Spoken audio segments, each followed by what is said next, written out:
Hi, I'm Daniel Gold, and welcome to another episode of the Gold Standard Leadership Lab. By day, I'm a partner at a leading advisory firm where I draw upon my background as an attorney to help my clients succeed.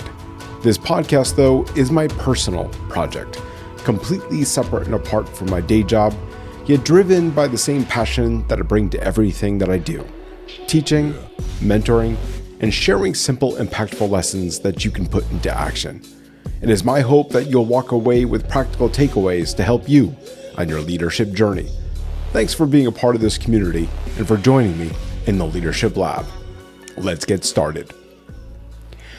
When I reflect on a career that has spanned more than 2 decades, I keep coming back to one central truth. The moments that mattered most were not the promotions. They weren't the titles. They weren't the deals that I closed. They were the quiet conversations where someone found something new about themselves. That discovery happens through giving back, and the returns, well, they are exponential. And I bet if you look back, the same may be true for you as well.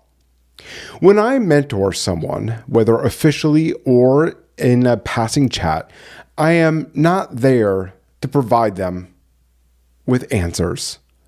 My role is to simply ask questions, deep ones, the kind that create space for people to think differently about their own potential. Author Adam Grant's research in Give and Take backs this up. He found that leaders who are generous givers build networks of trust that compound over time. The research cannot capture the feeling, however. That feeling when you see a person shift.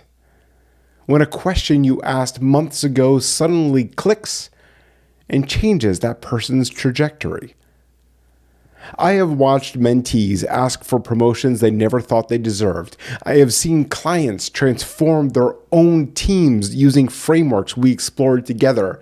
And I have had advisees reach out years later to tell me about leadership roles they stepped into because of a new confidence they found in our conversations. The most beautiful part is that it was never, ever about me. We partnered, we collaborated. They discovered something that was already there within them. This isn't theory. It's practice I live every week. In my other podcast, the one about legal technology, operates on this very principle. We probe, we stay curious, we listen actively. Sometimes we challenge assumptions, and other times we just create space for discovery. Harvard Business Review research shows that leaders who ask more questions are perceived as more competent. The real benefit, though, is not about perception. It is about what happens when you resist the urge to fill a silence with solutions. Instead, you trust that the other person has insights themselves worth uncovering. This approach works with mentees, clients, and team members alike. Leadership becomes less about having the right answers and more about being able to ask the right questions. I recently returned from a legal technology conference where we interviewed some of the most brilliant minds. These events are like masterclasses in knowledge sharing. Speakers give their best thinking, their tested frameworks, and their hard-won lessons. But here's the question I always ask our podcast guests at the end when we do these interviews at these conferences, and that is, how will you share what you learned from this conference when you get back to your office? You know what's interesting? The best leaders always know how to answer that question immediately. They understand that hoarding knowledge is selfish. They process what they have absorbed, contextualize it for their teams, and then they find ways to multiply its impact well beyond the conference walls. That is leadership stewardship. It is taking what you have received and passing it forward. I believe that leadership carries a very deep obligation. Those in our care deserve more than direction. They deserve our curiosity, our genuine interest in their growth, and our commitment to their success. Author Shawn Achor writes about gratitude as a virtuous cycle in The Happiness Advantage, the book that he wrote. And the more that we express appreciation, the more others do the same. Creating expanding circles of positivity will occur. And the interesting thing is that leadership works the same way. When you give your knowledge, your attention, and your belief in the potential of others, they carry that forward to their teams, to their clients, and to their own mentees. This is literally the impact of giving in action.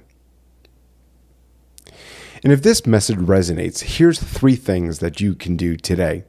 First, ask more questions than you provide answers. Create space for others to discover their own insights.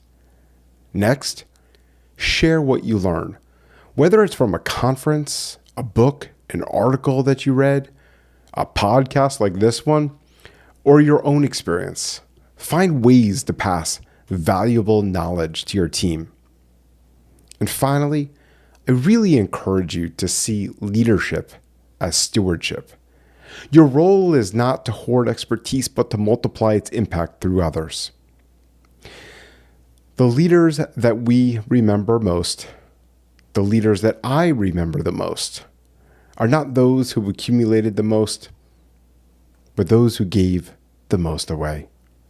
They loved their teams authentically. They shared their knowledge generously. They created the conditions for others to thrive. When you lead this way, you create a cycle of influence you may never, ever fully see.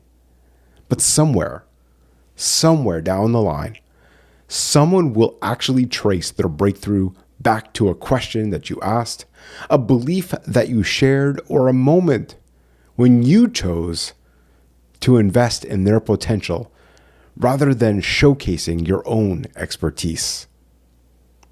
That is leadership worth pursuing, not for what it gets you, but for what it gives others the power to become. Think about what giving back looks like in your own leadership journey. And if this message resonates with you, I'd like to ask you to take a quick moment and subscribe to the Gold Standard Leadership Lab on goldstandardleadership.com or wherever you listen to podcasts and join this conversation. And remember, leadership isn't about perfection. It's about progress.